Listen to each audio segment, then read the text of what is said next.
سب سے پہلے ہم کو یہ جاننا چاہیے کہ اللہ رب العالمین نے قرآن کریم کے اندر اور نبی صلی اللہ علیہ وسلم نے احادیث مبارکہ میں عورتوں کا بڑا اونچا مقام بیان فرمایا ہے۔ قرآن کریم میں اللہ رب العالمین فرماتا ہے وَمَن يَقْنُتْ مِنكُنَّ لِلَّهِ وَرَسُولِهِ وَتَعْمَلْ صَالِحًا نُؤْتِهَا أَجْرَهَا مَرَّتَيْنِ وَأَعْتَدْنَا لَهَا رِزْقًا كَرِيمًا۔ اس آیت میں اللہ تعالیٰ نے نبی صلی اللہ علیہ وسلم کی بیویوں کو مخاطب بنایا ہے۔ نبی صلی اللہ علیہ وسلم کی بیویوں کو مخاطب کر کے اللہ رب العالمین نے فرمایا ہے کہ وَمَن يَقْنُتْ مِنكُنَّ لِلَّهِ وَرَسُولِهِ، تم میں سے جو اللہ اور اس کے رسول کی فرما برداری کرے گا۔ عورتوں سے اللہ تعالیٰ کہہ رہا ہے کہ تم میں سے جو اللہ اور اس کے رسول کی فرما برداری کرے گا، اطاعت کرے گا، وَتَعْمَلْ صَالِحًا نُؤْتِهَا، اور جو بھی عورت نیک عمل کرے گی، اللہ تعالیٰ فرماتا ہے کہ نُؤْتِهَا أَجْرَهَا مَرَّتَيْنِ، ہم اس کو دوہرا اجر دیں گے، ہم اس کو دوہرا اجر دیں گے۔ وَأَعْتَدْنَا لَهَا رِزْقًا كَرِيمًا، اور ہم نے ایسی عورتوں کے لیے اچھا اور بہترین رزق تیار کر رکھا ہے۔ تو اس آیت میں اللہ تعالیٰ نے پہلے تو نبی صلی اللہ علیہ وسلم کی بیویوں کو مخاطب بنایا ہے اور پیغام دینا چاہا ہے امت کی تمام عورتوں کو۔ پہلے اللہ تعالیٰ نے ان کو ڈانٹ بھی پلائی۔ نبی صلی اللہ علیہ وسلم کی بیویاں جو تھیں وہ آپ صلی اللہ علیہ وسلم سے زیادہ خرچ کا مطالبہ کر رہی تھیں اور زیادہ نان و نفقہ چاہ رہی تھیں کہ اللہ کے نبی صلی اللہ علیہ وسلم ہمیں زیادہ عیش دیں، زیادہ آرام دیں۔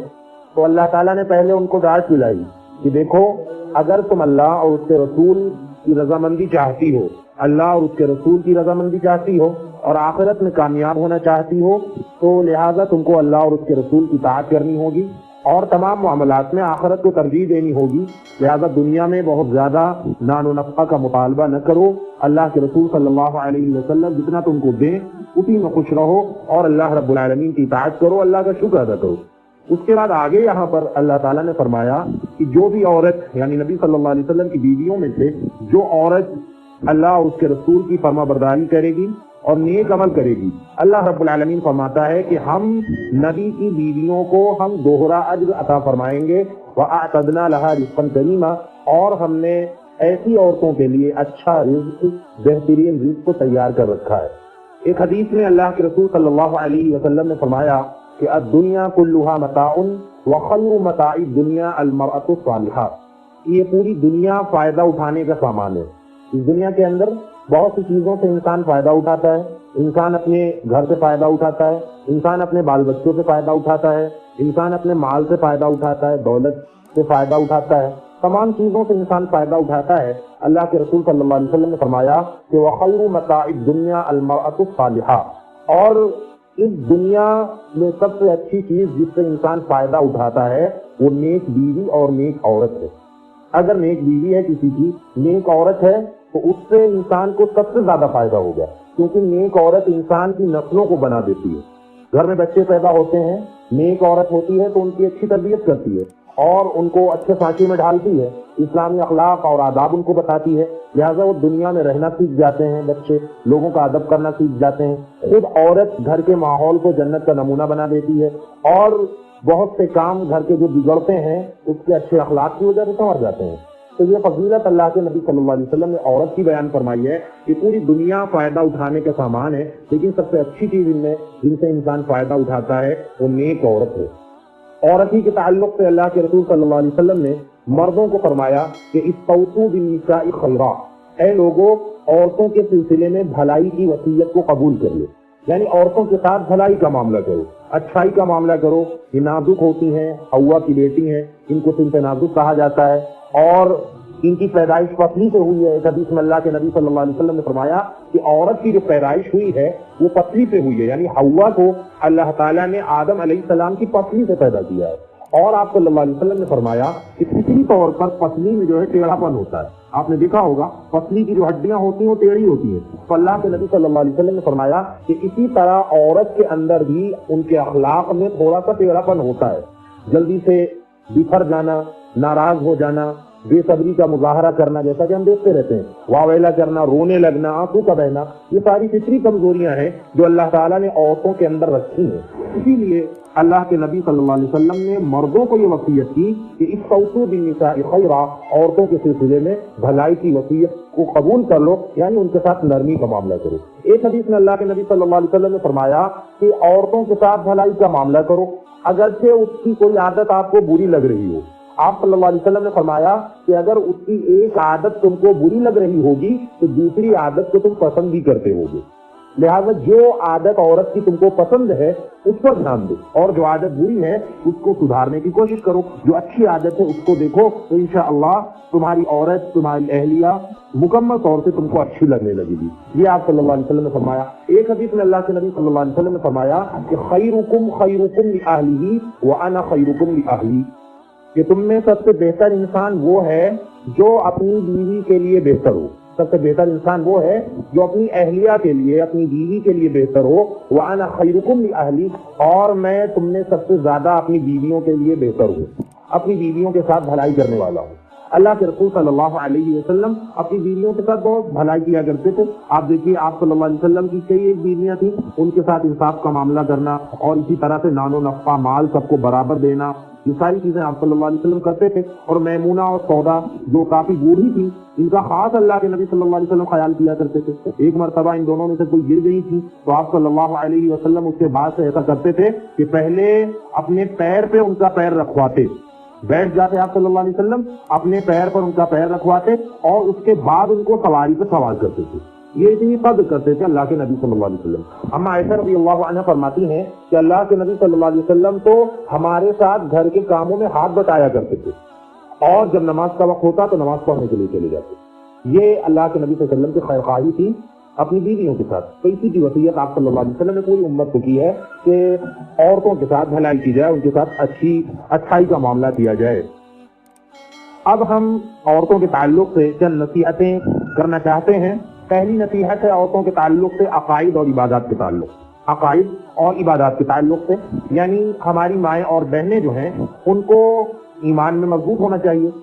قرآن کریم میں جہاں بھی مرد کے تعلق سے کہا گیا ہے کہ وہ ایمان لائیں، نیک عمل کریں، وہاں عورتیں بھی شامل ہیں، وہاں عورتیں بھی شامل ہیں، لہذا عورتوں کو بھی اچھے عمل کرنا چاہیے، ایمان میں مضبوط ہونا چاہیے، اور ایمان اور اسلام کے جو بنیادی ارکان ہیں ان کو سمجھنا چاہیے۔ مثال کے طور پر اسلام کے 5 ارکان ہیں، ان کو عورتوں کو بھی جاننا چاہیے۔ ایمان لانا، نماز پڑھنا، زکوٰۃ دینا، روزہ، حج، یہ ساری چیزیں ہیں، 5 چیزیں ہیں۔ ایمان کے کتنے ارکان ہیں؟ اللہ پر ایمان لانا، اس کے رسولوں پر ایمان لانا، فرشتوں پر ایمان لانا، اچھی بری تقدیر پر ایمان لانا، اور مرنے کے بعد دوبارہ اٹھائے جانے پر ایمان لانا، یہ یوم آخرت پر ایمان لانا، یہ ایمان کے ارکان ہیں، ان میں عورتیں بھی داخل ہیں، لہذا ان چیزوں میں عورتوں کو بھی پختہ ہونا چاہیے۔ توحید، اللہ کو ایک ماننا، یہ سب کو ایک ماننا ہے، مردوں کو بھی ایک ماننا ہے اور عورتوں کو بھی اللہ کو ایک ماننا ہے۔ اور اس سلسلے میں عورتوں کے لیے تو بہت ہی بہترین مثال سمیہ رضی اللہ عنہا ہے، جو کہ عمار بن یاسر رضی اللہ عنہ کی جو ہے بیوی ہیں اور عمار کی والدہ ہیں۔ یہ سمیہ رضی اللہ عنہا جو کہ اسلام میں شہید ہونے والی سب سے پہلی عورت ہے۔ یہ انہوں نے اتنی زیادہ مشکلات برداشت کی ہیں ایمان کے راستے میں اور اللہ کو ایک ماننے کے راستے میں کہ اپنے پیچھے آنے والی تمام دنیا کی عورتوں کے لیے ایک اسوہ چھوڑ گئی تھی کہ ان سے بڑی آزمائش یقیناً ایمان کے واسطے کسی کی نہیں ہو سکتی کہ جسم کے ٹکڑے کر دیے جائیں اور زبان پر احد احد کا لفظ ہو کہ اللہ ایک ہے، چہرے پر مسکراہٹ ہو۔ یقیناً یہ بہت بڑی قربانی ہے، اور خاص طور سے اس کے لیے جس کی پیدائش پتلی سے ہوئی ہے اور بنیادی طور پر جس کے اندر ناشکرا پن پایا جاتا ہے اور بے صبری کا مظاہرہ پایا جاتا ہے۔ وہ آج کل کی عورتوں کی طرح دامن کو چھوڑ سکتی تھی توحید کے دامن کو، لیکن نہیں، ان کے اندر اللہ کے رسول صلی اللہ علیہ وسلم کی تربیت کے نتیجے میں ایسا ایمان بیٹھ گیا تھا کہ انہوں نے اپنے آپ کو قربان تو کر دیا، اپنے جسم کو کٹا دیا، لیکن اللہ رب العالمین کے ساتھ انہوں نے کسی کو شریک نہیں ٹھہرایا۔ بہرحال ایمان کی بڑی اہمیت ہے، چاہے مردوں چاہے عورتیں ہوں۔ اللہ رب العالمین نے فرمایا کہ الذین آمنوا ولم یلبسوا ایمانہم بظلم اولئک لہم الامن وہم مہتدون، کہ جو لوگ ایمان لائے اور جنہوں نے اپنے ایمان کو ظلم سے نہیں ملایا، اللہ تعالیٰ فرماتا ہے کہ ایسے ہی مردوں کے لیے اور ایسی ہی عورتوں کے لیے سکون ہوگا، اور ایسی ہی مرد اور ایسی ہی عورتیں ہدایت یافتہ ہیں، انہی کو ہدایت یافتہ کہا گیا ہے۔ صحابہ کرام نے اللہ کے نبی صلی اللہ علیہ وسلم سے عرض کیا، جب یہ آیت نازل ہوئی تو انہوں نے کہا کہ اے نبی صلی اللہ علیہ وسلم، ہم میں سے کون ہے جو اپنے اوپر ظلم نہیں کرتا ہے؟ ہر ایک پہ اپنے اوپر ظلم ہو جاتا ہے۔ تو اللہ کے رسول صلی اللہ علیہ وسلم نے فرمایا کہ یہاں پر ظلم کا مطلب شرک ہے۔ ایمان لائے اور ایمان لانے کے بعد اپنے ایمان کو شرک سے نہیں ملایا، شرک سے آلودہ نہیں کیا، ایمان کو شرک سے گندا نہیں کیا، تو اللہ تعالیٰ فرماتا ہے کہ ایسے ہی مردوں کے لیے اور ایسے ہی ایمان والوں کے لیے، ایسی ہی عورتوں کے لیے امن ہے اور ایسی ہی عورتیں ہدایت یافتہ ہیں۔ تو ایمان کی اہمیت کو سمجھنے کے لیے یہ آیت کافی ہے۔ اور اللہ تعالیٰ فرماتا ہے کہ ایمان میں جو لوگ خلل ڈالتے ہیں، اللہ رب العالمین کو پکار رہے ہیں اور اس کے ساتھ ساتھ بہت سی خرابیاں پائی جا رہی ہیں، جیسا کہ ہم ذکر کر رہے ہیں انشاءاللہ، تو بہت سی خرابیاں بھی پائی جا رہی ہیں ایمان کے ساتھ ساتھ، لہٰذا پھر وہ ایمان جو ہوتا ہے ہمارا کسی کام کا نہیں رہ جاتا ہے۔ انسان نام کا مسلمان ہوتا ہے لیکن شرک کر کے اور ایمان کے خلاف کام کر کے اپنے ایمان کو بالکل گندا کر لیتا ہے، اچھا خاصا ایمان اس کا ختم ہو جاتا ہے۔ تو اس سلسلے میں ہماری جو مائیں اور بہنیں ہیں ان کو خاص طور سے دھیان دینا چاہیے۔ ایمان میں اب دیکھیے بہت سی چیزیں خلل ڈالتی ہیں، اللہ کے رسول صلی اللہ علیہ وسلم نے ان تمام چیزوں کا بائیکاٹ کیا ہے، ان تمام چیزوں کا بائیکاٹ کیا ہے جو چیزیں ایمان میں خلل ڈالتی ہیں۔ مثال کے طور پر اللہ کے رسول صلی اللہ علیہ وسلم نے ایک حدیث کے اندر فرمایا کہ لا عدوى ولا طیر ولا حامۃ ولا سفر، کہ اسلام کے اندر متعدی ہونا نہیں ہے۔ متعدی مطلب کوئی بیماری خود سے چاہے کہ ہم فلاں کو واقع ہو جائیں، کوئی بیماری خود سے یہ چاہے کہ فلاں تک پہنچ جائے، تو ایسا نہیں ہو سکتا جب تک اللہ نہ چاہے۔ جب تک اللہ نہ چاہے کوئی بیماری خود سے نہیں جا سکتی۔ تو اللہ تعالیٰ نے یہاں پر توہم پرستی کو دور کیا ہے کہ جو ہمارے دل میں بیجا خیالات آتے ہیں، الٹے سیدھے خیالات آتے ہیں اور ہم کو شرک تک پہنچا دیتے ہیں، غلط خیالات کہ اس کی وجہ سے ہمارا بچہ بیمار ہو گیا، ایسا ہونے کی وجہ سے ایسا ہو گیا۔ تو یہ بات جان لینی چاہیے کہ جب تک اللہ تعالیٰ نہ چاہے کوئی بھی چیز انسان کا بال بیکا نہیں کر سکتی، اللہ تعالیٰ کے چاہنے کے بعد ہی کچھ ہوتا ہے۔ تو یہ چیز عورتوں میں عام طور سے زیادہ پائی جاتی ہے اور توہم پرستی بھی ان کے یہاں زیادہ پائی جاتی ہے۔ تو اس طرح کا وہم، اس طرح کا توہم عورتوں کو اپنے ذہن سے نکال دینا چاہیے اور مکمل بھروسہ ہمیں اللہ رب العالمین پر کرنا چاہیے۔ دوسری چیز اللہ کے نبی نے اس حدیث میں فرمایا کہ ولا طیرا، بدشگونی لینا، بدفعلی لینا یہ اسلام میں نہیں ہے۔ بدفعلی لینا، مثال کے طور پر ہم نے ایسا نہ کرتے تو ایسا ہو جاتا، یہ اس شخص کو ہم نے دیکھ لیا تو ہمارا برا ہو گیا، اس سے ہم نے ملاقات کر لی تو یہ ہمارے گھر میں یہ ایسا معاملہ ہو گیا، یا گھر میں ہمارے الو بیٹھ گیا، یا کوئی کوا ہمارے گھر میں بولنے لگا تو اس وجہ سے ہمارے گھر میں مصیبت آ گئی، کتے رو رہے ہیں تو کوئی مصیبت آنے والی ہے، بلی بول رہی ہے تو کوئی مصیبت آنے والی ہے۔ یہ بدشگونی ہے، بدفعلی ہے، یہ چیز ایمان میں خلل ڈالتی ہے۔ انسان کا ایمان، انسان کا عقیدہ ایک اللہ سے ہٹ کر ان جانوروں پر ہو گیا، ان مخلوقات پر ہو گیا، لہذا یہ چیزیں ایمان میں خلل ڈالتی ہیں۔ اسی لیے اللہ کے رسول صلی اللہ علیہ وسلم نے فرمایا کہ اسلام کے اندر یہ ساری چیزیں نہیں ہیں، یہ ساری چیزیں اسلام کے اندر نہیں ہیں۔ یہ دوسری چیز ہے۔ اس کے بعد تیسری چیز اللہ کے رسول صلی اللہ علیہ وسلم نے فرمایا کہ ولا حامۃ، الو کی نحوست بھی اسلام میں نہیں ہے۔ خاص طور سے الو کا ذکر کیا تو الو کی نحوست اسلام میں نہیں ہے۔ زمانے جاہلیت میں ایسا ہوتا رہا ہوگا کہ الو بیٹھ جاتا تھا تو لوگ سمجھتے تھے کہ آپ پتہ نہیں کیا ہو جائے گا، کوئی مصیبت آنے والی ہے۔ تو اللہ کے نبی صلی اللہ علیہ وسلم نے خاص طور سے ذکر کیا کہ الو کی نحوست اسلام میں نہیں ہے۔ الو گھر میں بیٹھ جائے تو اس سے کوئی خرابی، کوئی پریشانی لاحق نہیں ہو سکتی جب تک کہ اللہ نہ چاہے۔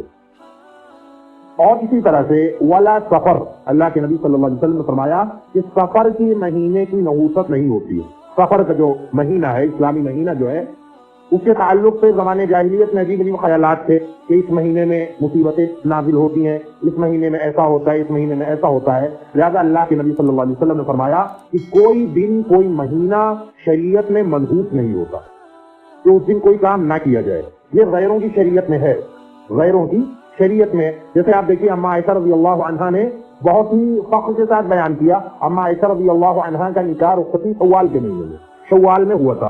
تو زمانے جاہلیت میں یہ مشہور تھا کہ عید کے مہینے میں، شوال کا جو مہینہ ہوتا ہے، اس میں اگر کوئی کام کیا جائے، شادی بیاہ کیا جائے تو وہ کام ہو سکتا ہے کہ کامیاب نہ ہو۔ اس طرح کا عقیدہ پایا جاتا تھا عورتوں میں۔ تو ماں عائشہ رضی اللہ عنہا بیان فرماتی ہیں کہ ہم سے زیادہ خوش نصیب کون ہو سکتا ہے، ہم سے زیادہ خوش نصیب کون ہو سکتا ہے کہ ہمارا نکاح اللہ کے نبی صلی اللہ علیہ وسلم سے ہوا اور اللہ کے نبی صلی اللہ علیہ وسلم نے شوال کے مہینے میں کیا، تو ہم سے زیادہ خوش نصیب کون ہو سکتا ہے۔ تو یہ کر کے اللہ کے رسول صلی اللہ علیہ وسلم نے یہ بتلانا چاہا ہے کہ کوئی بھی مہینہ کسی بھی کام کے لیے منحوس اور برا نہیں ہوتا ہے. شادی بیاہ کے لیے چاہے وہ جو مہینہ ہو برا نہیں ہوتا ہے. اگر اس طرح کے خیالات ہیں ہمارے اندر اور ہماری ماں اور بہنوں میں ہیں تو یہ چیزیں انسان کے ایمان میں خلل ڈالتی ہیں. لہٰذا ان کو ذہن سے نکال کے پھینک دینا چاہیے. اور بہت سی چیزیں ہیں جو غیر مسلموں سے چلی آئی ہیں, انہی میں یہ بھی ہے جیسا کہ آج بھی بعض مسلمانوں کا خیال ہے کہ بدھ کے دن لڑکی کو نہیں بھیجنا چاہیے. اس طرح کی باتیں ہیں آج بھی مسلمانوں میں. اور بہت سے دن کے تعلق سے ہے کہ اس ٹائم یہ کام نہیں کرنا چاہیے, شام کے وقت مغرب بعد جھاڑو نہیں لگانی چاہیے, نہیں تو گھر کی روزی سمٹ کر چلی جاتی ہے کوڑے کے ساتھ. تو یہ اس طرح کی باتیں ہیں عورتوں میں پائی جاتی ہیں. یہ سب توہم پرستی اس کو بولتے ہیں. وہم ہوتا ہے جو انسان کے اندر گھس جاتا ہے, اس کو نکال کے پھینک دینا چاہیے.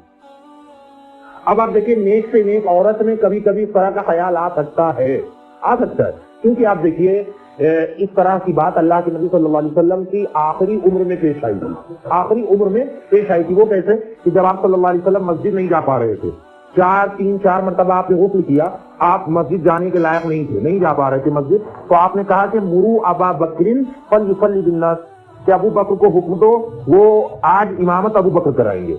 تو ابو بکر یہ عائشہ کے والد ہیں, نبی صلی اللہ علیہ وسلم کے سسر ہیں رشتے میں. تو عائشہ نے سوچا کہ دل میں ان کے یہ خیال آیا کہ اب ابو بکر امامت کرائیں گے, اور امامت کرا رہے ہیں اور ادھر اللہ کے نبی صلی اللہ علیہ وسلم بیماری کے دنوں سے گزر رہے ہیں, اور خبریں اس طرح کی آ چکی ہیں کہ آپ صلی اللہ علیہ وسلم کی وفات ہونے والی ہے. لہٰذا ابو بکر امامت کرائیں گے, اور ادھر اگر اللہ کے نبی کی وفات ہو گئی تو لوگ یہ سوچیں گے کہ دیکھو ابو بکر کی امامت میں اللہ کے نبی چلے گئے, اللہ کے نبی صلی اللہ علیہ وسلم چلے گئے. اس طرح کا خیال آ سکتا تھا. تو عائشہ رضی اللہ عنہ چاہ رہی تھی کہ کسی طرح اللہ کے نبی صلی اللہ علیہ وسلم عمر کو کہہ دیں نماز پڑھانے کے لیے, لیکن اللہ کے نبی صلی اللہ علیہ وسلم نے کہا کہ نہیں, مرو ابا بکر فلیصلی بالناس. کئی مرتبہ آپ نے کہا کہ ایسا کچھ بھی نہیں ہے, اور ہم سمجھ رہے ہیں کہ تم وہی چال چل رہی ہو جو عورتوں نے یوسف کے ساتھ چلی تھی, وہی کام ہے تمہارا, وہی چیز تمہارے ذہن میں گھوم رہی ہوگی. لہٰذا ایسا نہیں ہے, ابو بکر کو حکم دو وہی امامت کرائیں گے. تو یہ دیکھیے آپ صلی اللہ علیہ وسلم نے بالکل وہم کو ختم کر دیا کہ ایسی چیزیں, یہ ساری چیزیں بالکل اسلام کے اندر نہیں ہوتی ہیں. یہ چیزیں انسان کے ایمان اور انسان کے عقیدے میں خلل ڈالتی ہیں. ہمارے گھر میں بچے کی پیدائش ہوتی ہے, بہت سی چیزیں جو انسان کے عقیدے کو خراب کرتی ہیں اسی وقت شروع ہو جاتی ہیں. لہٰذا ہماری ماؤں بہنوں کو ان تمام چیزوں سے بالکل دھیان ہٹانے کی ضرورت ہے, اور ان کو اپنے ذہن سے نکال دینے کی ضرورت ہے. مثال کے طور پر بعض عورتیں آج بھی ہم دیکھتے ہیں کہ اچھے اچھے گھرانوں میں دیکھنے میں آیا ہے کہ چھوٹے بچے کے ساتھ لوہا رکھتی ہیں. اتنا غلط عقیدہ ہے, لوہے کا کوئی سامان رکھتی ہیں, سروتا ہے, چاقو ہے, یا بچے کے کمر میں ایک چھوٹا سا چاقو آتا ہے اس کو باندھ دیا جاتا ہے کہ یہ حفاظت کرے گا بچے کی. نوز باللہ, اتنا غلط عقیدہ. اور اسی طرح سے ہمارا بھروسہ جو ہے بعض عورتوں کا دھاگوں پر ہو جاتا ہے, گنڈے پر ہو جاتا ہے, اور تعویذ پر ہو جاتا ہے کہ یہ دھاگے یہ تعویذ ہمارے بچے کی حفاظت کریں گے. لہٰذا اس طرح کے تمام خیالات کا اسلام نے کنڈم کیا ہے اور ان کو ختم کیا ہے. لہٰذا ہم کو بھی ختم کر دینا چاہیے. تعویذ گنڈے کے تعلق سے آپ دیکھیے اللہ کے نبی صلی اللہ علیہ وسلم نے فرمایا کہ من تعلق شیئا وکل الیہ, کہ اگر کوئی انسان کوئی چیز لٹکاتا ہے تو اس سے اسی کے حوالے کر دیا جاتا ہے. یعنی اللہ تعالیٰ اپنا ذمہ ہٹا لیتا ہے کہ تم نے دھاگا لٹکایا, جاؤ دھاگے سے شفا مانگو, جاتی جاؤ اسی سے شفا مانگو, اسی کے حوالے کر دیا گیا. اور اللہ کے نبی صلی اللہ علیہ وسلم نے فرمایا کہ من علق تمیمۃ فقد اشرک, جس نے تعویذ لٹکایا, تعویذ ڈنڈا لٹکایا, اس نے شرک کیا. یہ آپ صلی اللہ علیہ وسلم کا واضح فرمان ہے. اور آپ دیکھیے کوئی اگر دھاگا باندھا جاتا ہے, کوئی کنگن پہنایا جاتا ہے بچے کو, یا عورت خود پہنتی ہے, یا لوہے کا چھلا عورت پہن لیتی ہے, یہ عقیدہ رکھتی ہے جیسے انگوٹھی چھلا پہننا یہ جائز ہے. مردوں کے لیے چاندی جائز ہے, عورتوں کے لیے چاندی سونا سب جائز ہے, پہن سکتی ہیں زیب و زینت اختیار کرنے کے لیے. لیکن اگر یہ عقیدہ رکھے چھلا پہن کے لوہے کا کہ یہ چھلا ہمارے بچے کی حفاظت کرے گا یا ہماری حفاظت کرے گا, تو اس سلسلے میں اللہ کے نبی صلی اللہ علیہ وسلم کی وہ حدیث ہم کو یاد رکھنی چاہیے کہ رأى رجلا وفي يده حلقة من کفر. اللہ کے نبی صلی اللہ علیہ وسلم نے ایک شخص کو دیکھا, اس کے ہاتھ میں ایک حلقہ تھا, پیلے رنگ کا ایک حلقہ تھا. تو اللہ کے نبی صلی اللہ علیہ وسلم نے اسے پوچھا کہ اس کو تم نے کیوں باندھا ہوا ہے؟ تو اس نے کہا کہ اے نبی صلی اللہ علیہ وسلم, ہم نے اس کو بیماری کی وجہ سے, واہنہ ہے, بیماری کی کمزوری ہو جاتی تھی بہت زیادہ, اس کی وجہ سے ہم نے اس کو پہن لیا ہے. آپ صلی اللہ علیہ وسلم نے فرمایا کہ انزعھا عنک, اس کو فوراً تم اتار دو. اگر اس عقیدے سے تم نے پہنا ہے کہ اللہ تمہاری حفاظت کرے گا تو اس کو فوراً اتار دو. اللہ کے نبی صلی اللہ علیہ وسلم نے فرمایا کہ لا تزیدک الا وہنا, یہ تو تمہاری کمزوری کو اور بڑھا دے گا, اللہ تمہاری کمزوری کو اور بڑھا دے گا. اور اللہ کے نبی صلی اللہ علیہ وسلم نے فرمایا کہ اگر تم مر گئے اسی حال میں اور یہ چھلا تمہارے ہاتھ میں تھا تو ما افلحت ابدا, کبھی تم کامیاب نہیں ہو پاؤ گے. کبھی تم کامیاب نہیں ہو پاؤ گے. یعنی تمہاری موت شرک پر ہوگی, تمہارا بھروسہ اللہ کو چھوڑ کر ایک دھاگے پر ہے, ایک کنگن پر ہے, ایک کڑے پر تمہارا بھروسہ ہے, لہذا تم کبھی کامیاب نہیں ہو پاؤ گے. تو یہ ساری باتیں ہیں عقائد اور عبادات کے تعلق, عقائد کے تعلق سے. لہذا ہمیں کوئی بھی ایسا کام ہماری ماں اور بہنوں کو نہیں کرنا چاہیے کہ جس سے انسان کے عقیدے میں خلل آئے. اس بات کا خاص خیال رکھنا چاہیے. یہ عقائد اور عبادات کے تعلق سے مختصر باتیں تھیں. اب دوسری بات ہے معاملات کے تعلق سے. اللہ رب العالمین نے قرآن کریم کے اندر ذکر کیا ہے کہ یہ جو ارحام ہوتے ہیں, یہ جو ہمارے رشتے ہوتے ہیں, ان کی بڑی اہمیت اللہ رب العالمین نے بیان فرمائی ہے. نکاح کے موقع سے آپ دیکھیے, جو آیت نکاح کے موقع سے پڑھی جاتی ہے, اللہ رب العالمین نے اس آیت میں فرمایا کہ وَاتَّقُوا اللَّهَ الَّذِي تَسَاءَلُونَ بِهِ وَالْأَرْحَامَ, کہ اس اللہ سے ڈرو, اے لوگو اس اللہ سے ڈرو کہ جس کا نام لے کر تم ایک دوسرے سے سوال کرتے ہو.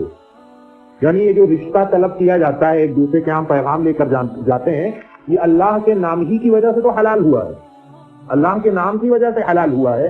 ہم اللہ رب العالمین کے واسطے کسی سے جاتے ہیں رشتے کا مطالبہ کرنے, رشتے داریوں کو جوڑتے ہیں, تو اللہ کے نام ہی سے یہ رشتہ حلال ہوا ہے, اور ایک دوسرے سے ہم رشتے کا سوال کرتے ہیں. اور آگے اللہ نے فرمایا کہ والارحام, رشتے داریوں کا تم خیال کرو.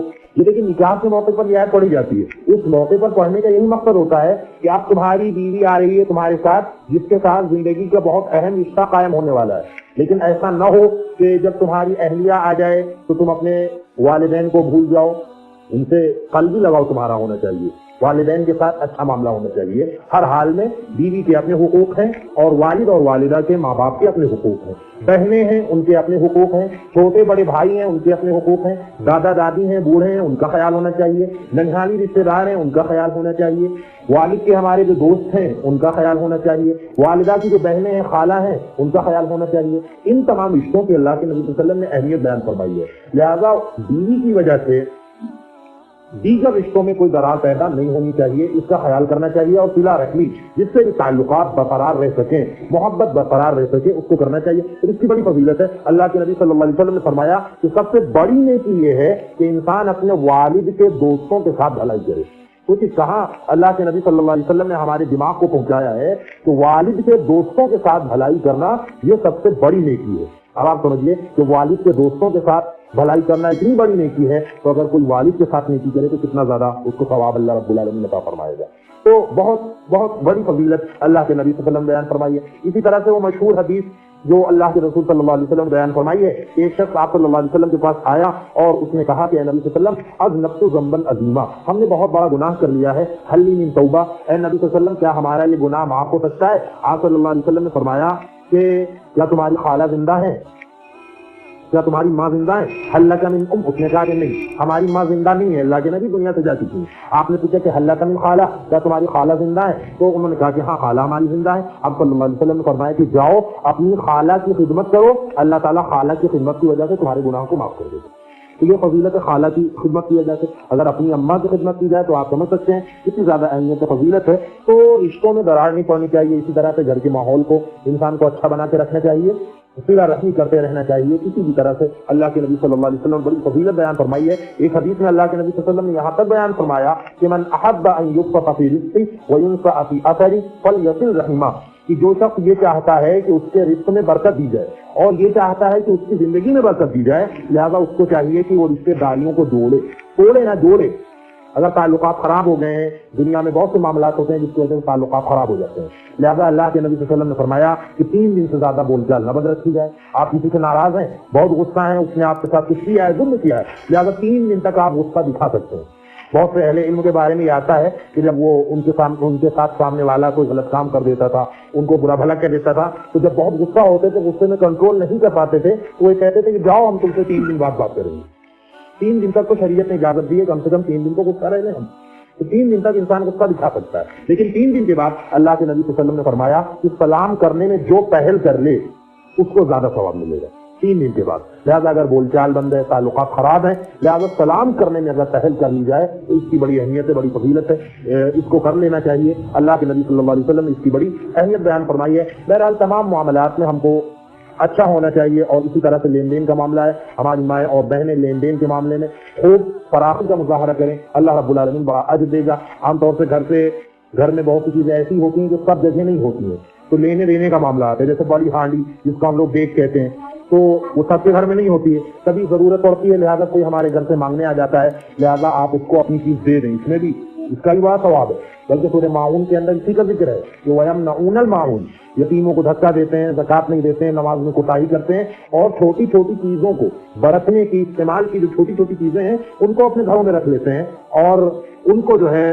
دیتے نہیں ہیں کسی کو استعمال کے لیے۔ تو ہماری مائیں اور بہنیں کبھی کبھی جھوٹ بولنے میں تیار ہو جاتی، کہہ دو نہیں ہے گھر میں، یا اس طرح کی باتیں کہہ دیتی ہیں، لہذا شرط کے ساتھ کہ بھائی آپ لے جائیے، اس کو واپس کر جائیے گا ہمارے گھر میں اور اس کو ضائع مت کریے گا، اس طرح کہہ کے دے سکتے ہیں، اس کا بڑا اجر ہے، بڑا ثواب ہے، لہذا جس طرح سے بھی معاملات بن سکتے ہیں اس کا ہم کو خیال رکھنا چاہیے اور اس جانب ہم کو توجہ دینی چاہیے۔ تو یہ تو بات رہی معاملات کی۔ اس کے بعد تیسرے نمبر پر بات آتی ہے رسم و رواج کی، رسم و رواج کی، لہذا رسم و رواج کے تعلق سے ہمیں اتنا جان لینا چاہیے کہ ہماری شریعت نے ان تمام رسموں کو جو زمانے جاہلیت کی ہے یا وہ تمام رسمیں جو آج غیر مسلموں میں پائی جاتی ہیں، ان تمام رسموں کو ہمارے نبی صلی اللہ علیہ وسلم نے آج سے 1450 سال پہلے ان کو پیروں تلے رون دیا تھا۔ حجۃ الوداع کے موقع پر اللہ کے نبی صلی اللہ علیہ وسلم نے اپنے آخری خطبے میں بہت سی باتیں ارشاد فرمائی تھی۔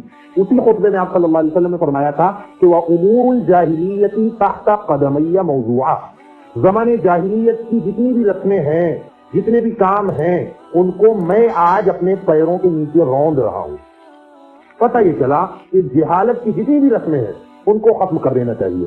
رسموں کا پابند جو ہے مسلمان نہیں ہوتا ہے، مسلمان جو ہے وہ سنت کا پابند ہوتا ہے، رسموں کا پابند نہیں ہوتا ہے۔ بہت سی رسمیں ہیں شادی بیاہ کے موقع پر، بہت سی رسمیں ہیں جن میں بہت زیادہ پابندی کی جاتی ہے، ان کو ضروری سمجھا جاتا ہے۔ مثال کے طور پر ایک بے حیائی کی رسم جو ہمارے یہاں انجام دی جاتی ہے، وہ شادی سے پہلے ہلدی کی رسم ہے۔ یہ بے حیائی کی رسم اس لیے میں کہہ رہا ہوں کہ آپ دیکھیے اس کے لیے باقاعدہ پورا پروگرام ہوتا ہے، فنکشن ہوتا ہے۔ اللہ کے نبی صلی اللہ علیہ وسلم کے بارے میں مائی عائشہ رضی اللہ عنہا فرماتی ہیں کہ آپ صلی اللہ علیہ وسلم کے ناخن سے کسی نامحرم عورت کا ناخن نہیں چھوتا تھا، کسی نامحرم عورت کا ناخن نہیں چھوتا تھا۔ آپ صلی اللہ علیہ وسلم کی کوشش پوری یہ ہوتی تھی کہ نامحرم عورت سے ہم ہاتھ نہ چھوائیں، اپنا اس تک ہاتھ نہ لے جائیں۔ اب عائشہ رضی اللہ عنہ فرماتی ہیں کہ عورتوں سے جو آپ بیعت کرتے تھے وہ ہاتھ پہ ہاتھ رکھ کے نہیں کرتے تھے بلکہ پردے کے پیچھے سے کرتے تھے۔ یہ آپ صلی اللہ علیہ وسلم کا معاملہ تھا۔ ہمارے یہاں ہلدی کی رسم میں کیا ہوتا ہے کہ وہ جس کی شادی ہوتی ہے، لڑکا ہوتا ہے لڑکی، دونوں کے ساتھ یہی معاملہ ہے۔ لڑکوں کے ساتھ زیادہ بے حیائی کا معاملہ ہوتا ہے، اس کو بیٹھا دیا جاتا ہے، اس کے سر پر بھابھی جو کہ نامحرم ہے اس کے لیے، دیور کے لیے نامحرم ہے، وہ آ کر سر پہ ہاتھ رکھتی ہے، دوپٹہ رکھتی ہے۔ ہم نے دیکھا ہے کئی جگہوں پر، بچپن میں بہت دیکھتے تھے۔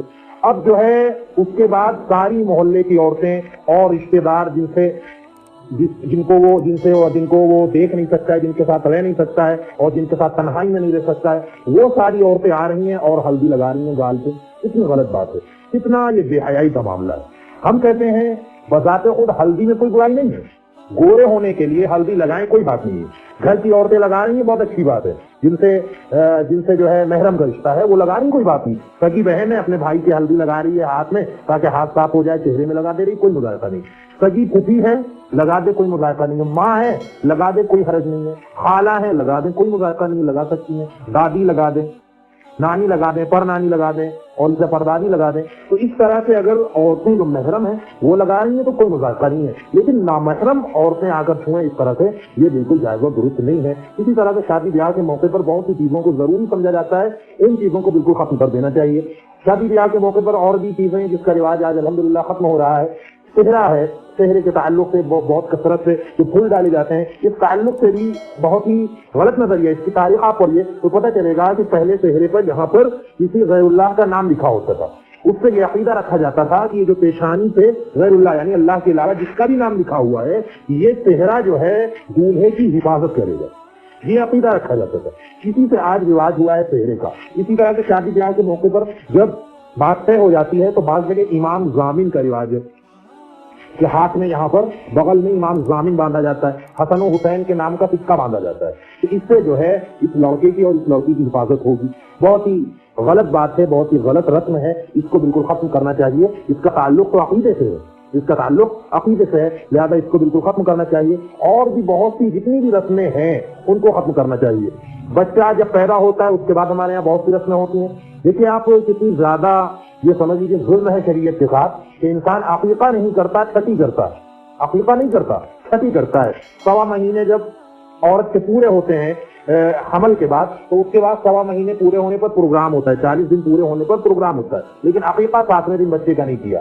اور یہیں پر دیکھیے مسلمانوں کی ایک برادری کے بارے میں ہم کو یہ تک معلوم ہوا کہ وہ لوگ ختنے میں فنکشن کرتے ہیں اور عقیقہ نہیں کرتے ہیں۔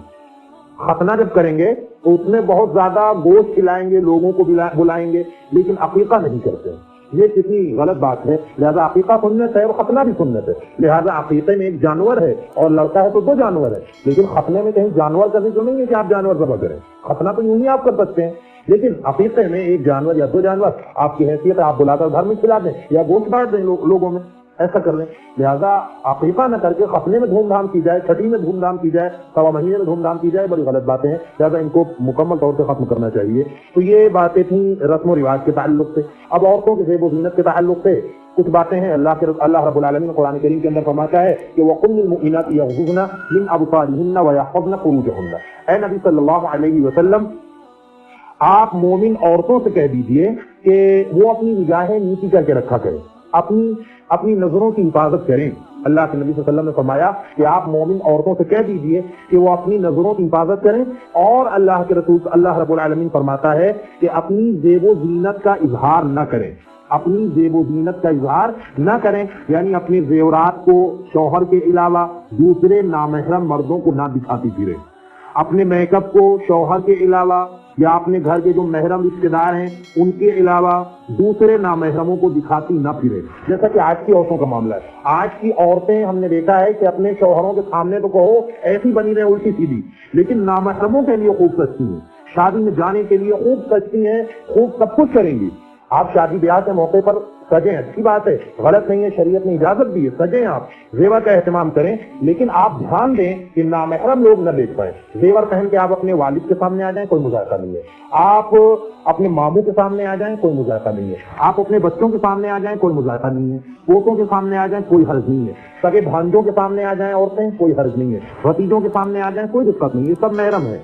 لیکن نامحرموں کے سامنے، پھوپھا کے سامنے آ رہی ہیں، خالو کے سامنے آ رہی ہیں، تو اس طرح سے محلے کے رشتے داروں کے سامنے آ رہی ہیں اور دوسرے رشتے داروں کے سامنے آ رہی ہیں، لہذا اس طرح سے ہماری شریعت نے بالکل منع فرمایا ہے، اللہ رب العالمین نے سخت وعید فرمائی ہے، لہذا اس کی اجازت ہماری شریعت نے نہیں دی ہے، بلکہ اللہ رب العالمین فرماتا ہے کہ جب عورتیں زیور پہن کے جائیں تو کھنکھناتا زیور نہ پہنے، وَلَا يَضْرِبْنَ بِأَرْجُلِهِنَّ لِيُعْلَمَ مَا يُخْفِينَ مِن زِينَتِهِنَّ، کہ ایسا زیور نہ پہنے، ایسے پازیب نہ پہنے جس کی جو کھنکھنائیں، اور تاکہ جان لیا جائے کہ انہوں نے کیا کیا پہن رکھا ہے، سب پتہ چل جائے کہ اندر کیا کیا پہن رکھا ہے۔ ایسے زیوروں سے اللہ رب العالمین نے منع فرمایا ہے جو کھنکھنائیں اور جس سے آواز پیدا ہو اور جس سے شریف زادیوں اور بےہودہ عورتوں میں تمیز نہ ہو سکے، ایسے زیوروں سے بھی اللہ رب العالمین نے منع فرمایا ہے، نبی صلی اللہ علیہ وسلم نے منع فرمایا ہے، لہٰذا ان سے ہم کو بچنا چاہیے۔ آپ دیکھیے بہت ہی زبردست حدیث ہے، اللہ کے نبی صلی اللہ علیہ وسلم نے فرمایا کہ جہنم میں عورتوں کی ہم نے ایک ایسی قسم دیکھی ہے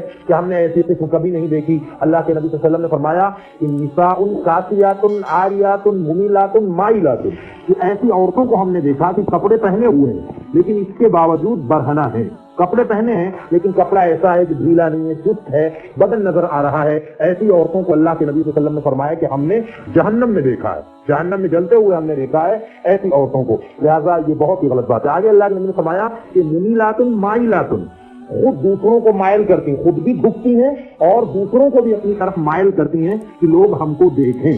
تو ایسا کوئی بھی کام کرتے عورت کو نہیں نکلنا چاہیے گھر سے باہر کہ جس سے اس کی یہ فکر بن جائے کہ لوگ ہم کو دیکھیں۔ ان میں بہت سی چیزیں آتی ہیں، مثال کے طور پر بہت اونچی ہیل یہ عورت جب پہنتی ہے تو اس سے اس کی چال بالکل بدل جاتی ہے، حرام ہے لہذا ایسی جوتیاں پہننا کہ جس سے عورت کا قد بہت زیادہ بڑھ جائے، بہت اونچی ہو، بالکل ناجائز ہے۔ اسی طرح سے خاص طور سے شریعت کے اندر ذکر ہے اونچے جوڑے کا جو بالکل سیدھا ہو اور جس سے عورت کا سر جو ہے بالکل کاسمت البخت المائلہ، اللہ کے نبی صلی اللہ علیہ وسلم نے فرمایا کہ ایسا لگے کہ یہ بختی اونٹ ہے، ان کا سر جو ہے سر پہ اتنا بڑا جوڑا باندھ لیں، جیسا کہ آج کل شادیوں میں فیشن ہے، دلہنوں کو ایسے ہی تیار کیا جاتا ہے کہ ان کے اس طرح کا اونچا جوڑا باندھا جاتا ہے، لہذا شریعت کے اندر اس طرح کا جوڑا باندھنا بالکل ناجائز ہے، نہیں باندھ سکتی ہیں عورتیں، نہیں باندھ سکتی ہیں، بالکل ناجائز ہے، ان کو اس سے بچنا چاہیے۔ تو زیب و زینت اختیار کرنا یہ عورتوں کے لیے بالکل درست ہے، زیورات پہننے بالکل درست ہے، لیکن عورتیں اپنے شوہروں کے لیے سجے دھجے، جیسا کہ ایک حدیث میں اللہ کے نبی صلی اللہ علیہ وسلم نے فرمایا کہ کوئی شخص رات کے وقت اپنے گھر آ رہا ہے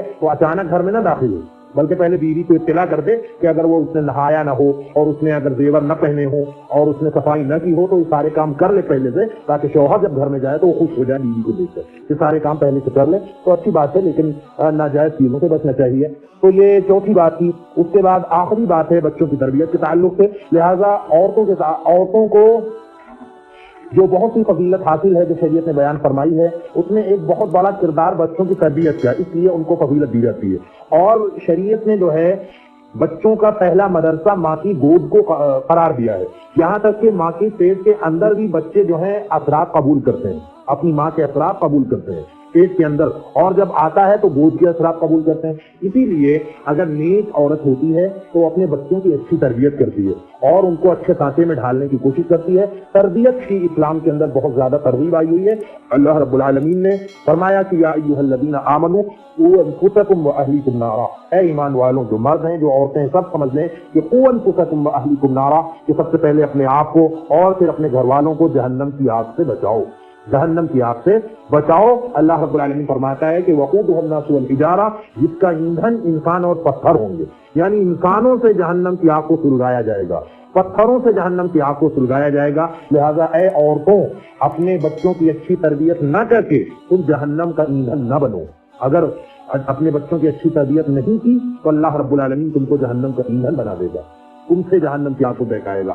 لہذا بچوں کی تربیت کرنا یہ بہت زیادہ ضروری ہے کہ ان کی اچھی تربیت کی جائے، ان کو اسلامی سانچے میں ڈالا جائے، ان کو آداب سکھایا جائے۔ آپ دیکھیے کتنا بگاؤ پیدا ہو رہا ہے اس تعلق سے ہمارے سماج میں، وہ کسی سے مخفی نہیں ہے، لہذا اس پر ہمیں بہت زیادہ دھیان دینے کی ضرورت ہے۔ موجودہ دور میں جو بھی آلات ایجاد ہوئے ہیں ان کی وجہ سے ہمارے بچے بہت زیادہ برباد ہو رہے ہیں، لہذا والدین کو خاص طور سے ماں کو دھیان دینا بہت زیادہ ضروری ہے کہ ان آلات کا وہ غلط استعمال نہ کرے۔ بچیوں کی حفاظت کا مرحلہ بڑا نازک مرحلہ ہوتا ہے، ان کی حفاظت یہ بہت بڑا مسئلہ ہے۔ بچوں کی تربیت، بچیوں کی تربیت کیسے ہو اور ان کے مزاج کو کیسے اسلامی بنایا جائے، یہ بہت بڑا مسئلہ ہے۔ لہذا ہر ماں کو، ہر بڑی بہن کو اس تعلق سے حساس ہونا چاہیے۔ چھوٹی بچیوں کو جب بچپن سے ہی آپ عادت ڈالیں گے سر پہ دوپٹہ ڈالنے کی، تبھی وہ جب سن خمیز کو پہنچیں گی، ہوش کی عمر کو پہنچیں گی، تبھی وہ سر پر دوپٹہ ڈالنا سیکھیں گی۔ لہذا اس تعلق سے ان کو اس کا پابند بنایا جائے۔ آپ دیکھیے ماں عائشہ رضی اللہ عنہا نے دیکھا کہ عبد الرحمن ان کے بھائی کی بیٹی ان کے پاس آئی اور اس